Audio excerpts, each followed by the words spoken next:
Hi everyone, it's Raina. So this video is if you are a Taurus and they are a Gemini.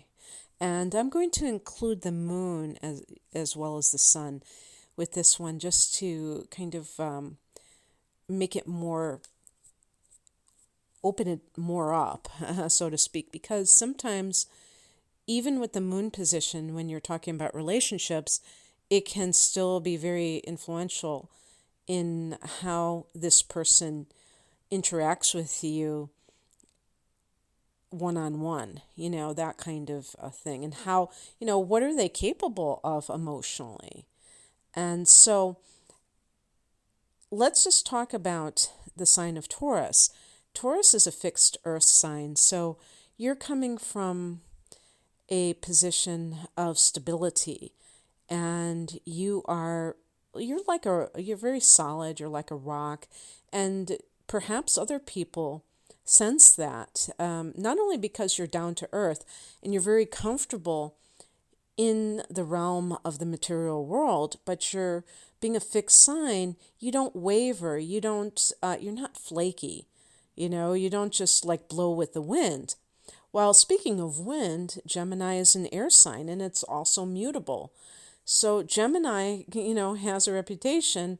Maybe I'm kind of putting it out there and actually using the term ADD, but this idea of flitting like a butterfly from one flower to the next, whether it's people or whether it's ideas or experiences.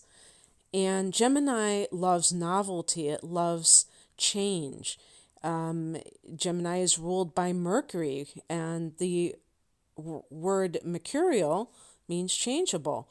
You're a fixed sign, you're ruled by Venus, so you're coming from this kind of place of valuing pleasure, and they are valuing mental stimulation. So Mercury rules communication as well, and these people are very witty. They're very entertaining. They will definitely make you laugh, and they can also teach you new things because they are very good at gathering information, and they're also very good at expressing it. So the typical Gemini person is a font of, I don't know about wisdom, but definitely they have a lot of trivia stored in their minds and just news that they've picked up, and they can teach you about these things if you don't know them already. And they can also shake you out of your rut because, again, being a fixed sign, you tend to go towards the familiar. You tend to do the same things over and over again. Gemini is the kind of person that likes to try different things and go different places. If they have a certain route, like if they have to go to the train station, they may take different routes each time while you take the same route every time. You're just very predictable in that sense. And they're very unpredictable, or, we'll just say they're changeable. And this is one of the areas where there might be this kind of ability for them to kind of show you how what the value is in doing different things, because sometimes when you explore different things, you find out that you like certain things better than what you've been doing. So it's like opening up a whole new world. But I'm not going to lie. I think that Taurus and Gemini are very, very different signs.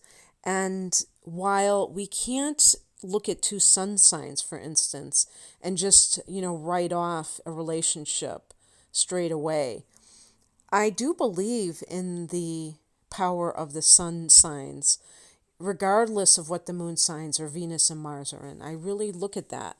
And, people can make relationships work under different circumstances, but I'm talking about something that is very, very compatible. This is a situation where if you as a Taurus person has, let's say you have Mercury in Gemini, you might have some intellectual interests in common with Gemini. Maybe you have Venus in Gemini and you have a more lighthearted approach. But Taurus is possessive.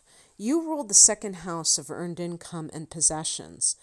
And this is how you regard your significant other as somebody, or even somebody you're dating. You might get possessive very quickly, and they think it's still just kind of like fun, or maybe in some cases friends with benefits, and you are acting like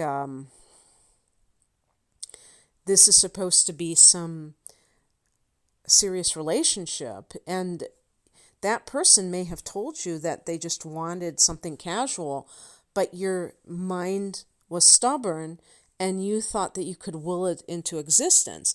So these are people that you have to understand are not going to tolerate possessive tendencies. They're not going to tolerate somebody who is always having to keep tabs on them or be with them even, because Gemini is very social and they may want times where they're not with you and they are doing their own thing. And, air signs are not, earthbound. They're kind of like up in the sky. So that means that they're intangible. You can't see the air. You can't hold the air in your hands. And this can play out where you find it very hard to even get a hold of Gemini. And that could really irk you, because Gemini, I think another word, we talk about Mercury, is quicksilver. And that means, like, if you've ever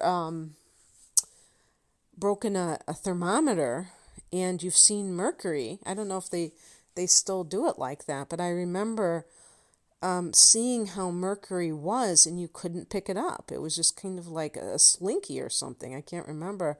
I remember being a little kid and seeing it, and it was very hard to grab a hold of. Of course, you're not supposed to. I mean, it's toxic, but you know what I mean. And so this is kind of like how Gemini is. They are very non-committal in the sense that they want to keep their options open because they want their freedom. And Gemini is also very indecisive. And it's funny because just recently I read about this, and I kind of ran with it because I had always heard this about Libra, and I've had my experience with Libra being indecisive. And that made sense to me, but apparently Gemini is considered this as well. And I think it's almost like a neurotic thing of the person just, that thing they call FOMO, fear of missing out. If I do this, then I can't do that. Like, Gemini is a sign of the twins, but it's like, Gemini people, I think, like to do two things at one time. And so they don't want to have to choose. And so they're hard to pin down. And they're also not necessarily going to be, down with commitment either. They may be one of those types of people that holds out for as long as they can. I'm not saying that Gemini people don't get married. Of course, I've known some that do. I'm talking about in terms of like doing so when other people do it. So if you're talking about the age of 30, that people start settling down, there are signs, and Gemini may be one of them, that still are perfectly happy to continue being single or dating and not making it something really deep, because they want that freedom of movement. They don't want, and same with children. They might eventually have children, but they don't want to be saddled down with all kinds of responsibilities. And you are the type where if you're 20 years old, you may be ready to get married. Or, I'm talking about serious commitment, whatever that means to you. And they might take another decade to get mature. The bottom line is that you have to accept people as they are right now. You can't say to yourself, well, I'm going to work on this person and I'll get them wanting to settle down before it's all over with. Because it's really, first of all, it's not fair to get involved with somebody and wanting them to be other than they are. It means that you're not happy with them as is. And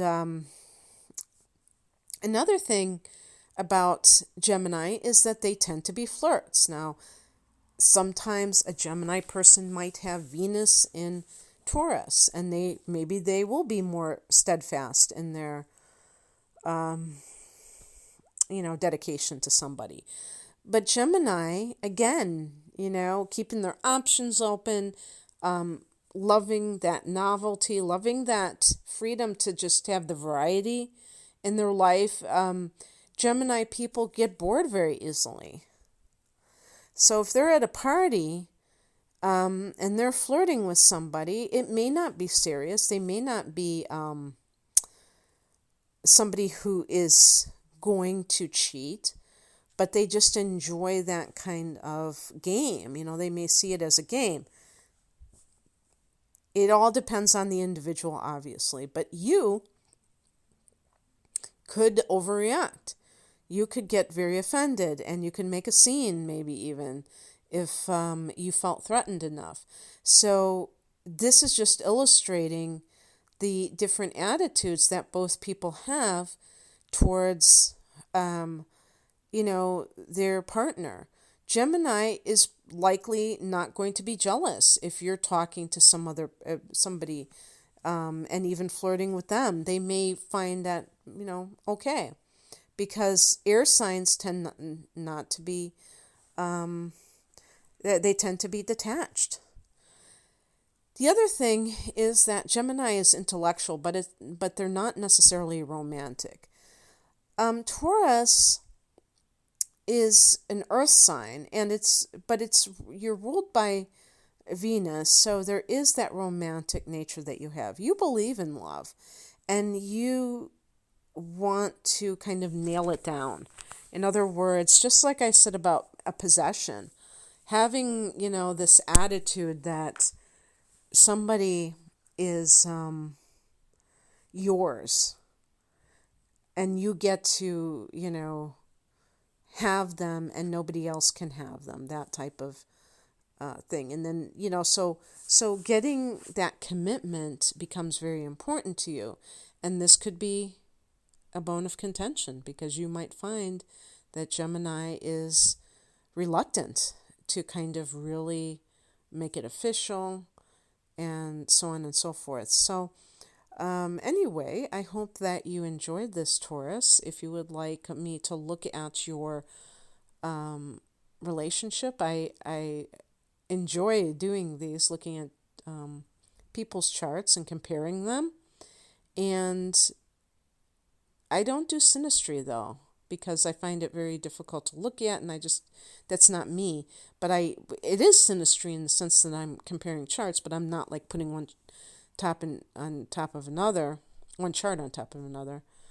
I also do just for people who are single and looking for love, too.